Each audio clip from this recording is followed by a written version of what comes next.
Thank you for being back, and if you just joined us, this is still Enterprise Friday, reaching you from Enterprise Television. Let's head straight to our conversation for today. The new INEC Chairman, Professor Joash Amupitan, has vowed to uphold the integrity of Nigeria's elections, describing it as non-negotiable. Speaking at the INEC headquarters in Abuja after being sworn in by President Bola Tinubu, he pledged to deliver free, fair, and, wait for it, credible polls, starting with November 8 Anambra governorship election.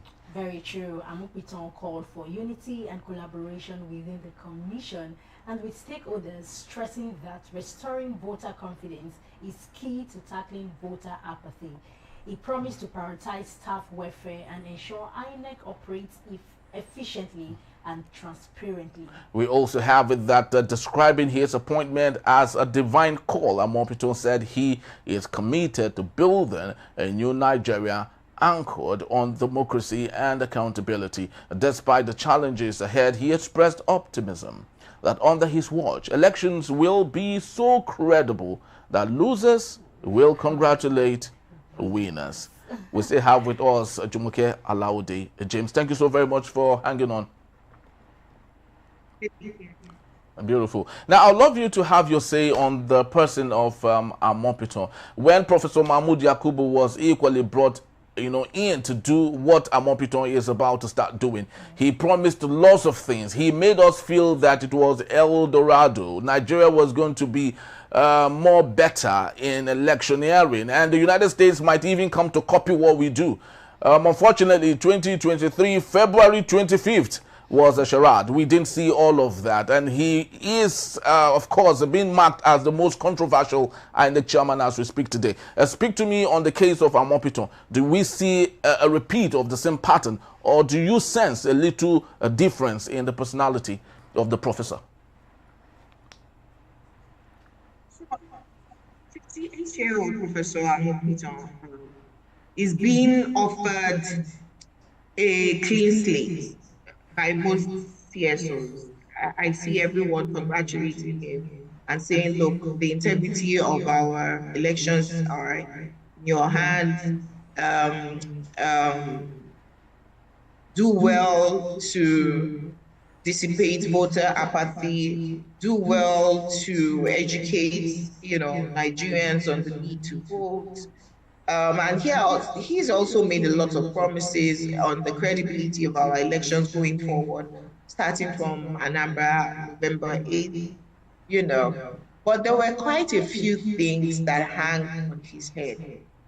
And the very first one is that if a president that is going to sit for an election or that is interested in upcoming elections, even if it was President Tinubu's second term, right, and he can't even go for re-election anymore, the fact that his political party is still going to sit for the elections, the fact that he nominated this individual, yes, he presented him to the Council of State, which are former presidents and heads of state, and they anointed Amupitan. He presented him to the Senate. I think the Senate screening was a charade, to me personally.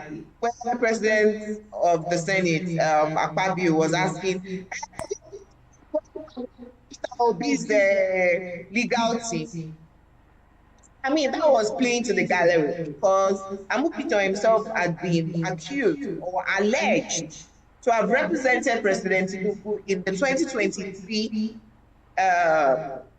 presidential petition tribunal, right?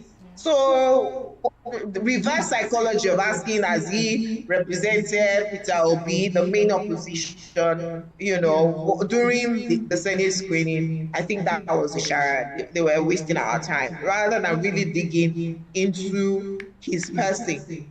He's a professor of law from the University of Jos, so he's I won't say alumni, his constituency followed him into his swearing in yesterday. But we have seen many professors head INEC and our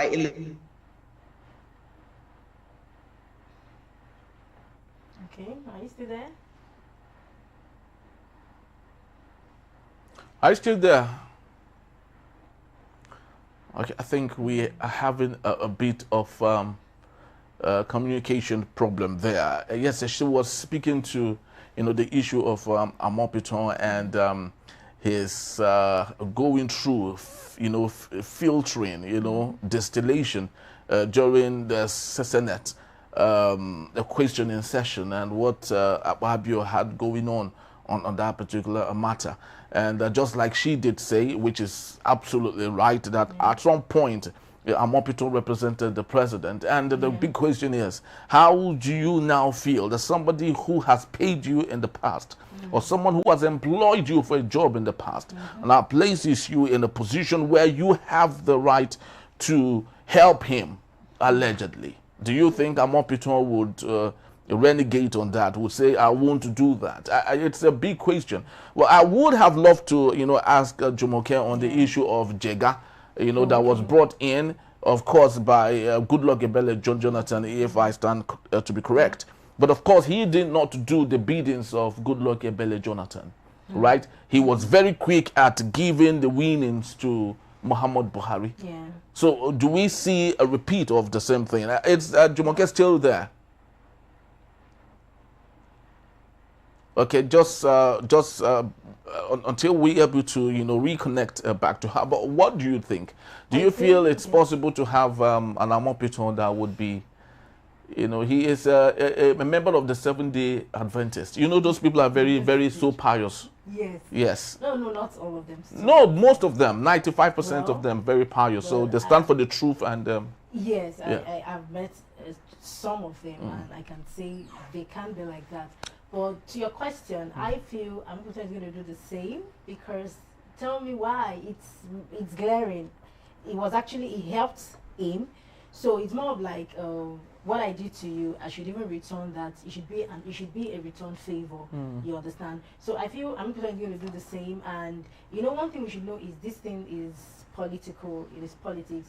So it's just like, give me, I give you. You understand? If you don't do this for me, I won't do this for you. So I feel Amupitan is going to do the same. Just like what he did. He's going to do the same to them. That's what I just feel. And then I think I should even pour out this. I should even throw this question to Henry, because there's one question I want you to ask. Yeah. John K. But when she comes, I would. There's this feeling. I don't know, but how realistic is Amupitan's promise that losers will congratulate winners? That is in the best case scenario. That is what he is talking about, is that he would make electioneering in Nigeria squeaky clean. He will make it so believable. He would make it such that it is a wonderful experience. People would not be told to go back to their state, like we saw in Lagos, where people were asked, you're looking like an Igbo person, you shouldn't come and vote, and all that. So what he is actually saying is that he is going to wipe everything so clean, everything will be so perfect, that even losers would have to congratulate winners at this particular point. We'll just wait and see, right? The Anambra election is coming up, so we'll use that to, I don't want to use the word judge, but we'll use that to, how do I put it? As a test, actually. As a test, yes, yeah. for Amupitan. All right, that's just about the time we have. We'd love to say thank you to you for being part of it. Please do well to follow us. If you may, you can find us at enterprisetvnews.com. You may equally like, comment, and follow us on all our social media platforms at Enterprise TV 7. I am Henry Ikwebike. And I am Kenny the Bodrin. Have yourself a splendid weekend, and bye-bye. Yeah, bye.